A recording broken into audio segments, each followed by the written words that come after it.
खमाबारि VCDCनि chairman मुस्रि जितेन बर'नि बाखनायजाथाव हाबाफारि जाय समाव गोबाव सान अखा हानायनि जाहोनाव गोबां गरिब नखरफोरा हाजिरा खामला मावनो हायाखै।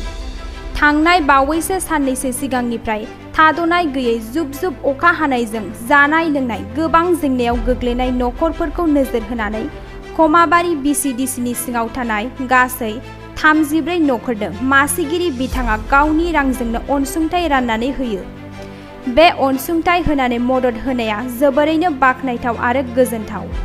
मोनथिनाय बायदिब्ला बिथाङा थांनाय सिगांनि समफोरावबो गोरिब थाखोनि नखरफोरखौ नोजोर होनानै गावनि रांजोंनो न' बानायना होनानै मदद होयो आरो बिदिनो गोबां गुबुन गुबुन बिथिङावबो मदद होबोबाय थानायखौ नुबोगासिनो दं।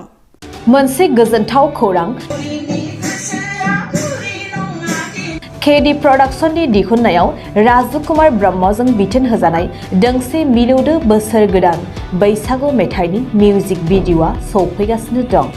केडी प्रडाक्शन इउट्युब चेनेलाव साननैसो उनावनो नोंथांमोना बर'नि मुंदांखा मेथाइ रोजाबगिरि बिनय खुंगुर दैमारि, नयन बरगयारि, पुर्णिमा बसुमतारी आरो बर' सावथुननि मुंदांखा फेस्ला फाव खालामग्रा दांखोलोदो बिथांमोननि मिलौदो गारांजों रोजाबजानाय दोंसे मिलौदो बोसोर गोदान बैसागु मेथाइनि मिउजिक भिडिअ'खौ नुनो मोनसिगोन। बे मेथाइखौनो लिरदों आरो मेथाइआव देंखो होदों राजकुमार ब्रह्म बिथाङा।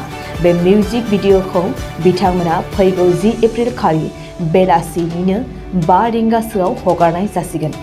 गोजोनथाव खौरां! नोंथाङा देग्लायनि बैसागु बोथोराव बर' हारिनि हारिमुनि गोदान गोदान आगर एरनायनि दख'ना गाननो लुगैदोंना? नोंथाङा जिंगा दासि। बर' हारिनि हारिमुनि बायदि आगरनि दख'ना गाननो मोजां मोनग्रा आइजोफोरनि थाखाय मोनसे गोजोनथाव खौरां। नोंथांनि थाखाय दं जोंलारि दख'ना गला। बे गलाया क'क्राझार सहरनि साखाथियाव थानाय खोदोमतला सोरांफुरियाव दं, जेराव नोंथाङा मोननो हागोन गुबुन गुबुन रोखोम आगरनि दख'ना, जेरै आगर गुबै, आर'नाइ, फारौ मेगन, दावराइ मोख्रेब, बिदन माथा, बिदन आगर, जिं आगर, इन्दि जि आरो मुगा बायदि बायदि। गावखौ समायहोनो गोसो जानाय आइजो एबा गाननो गोसो गुदुं जानाय आइजोफोरा 9365598157 आरो 9365582232 बे जानबुं अनजिमायाव जगाजग खालामनो हागोन।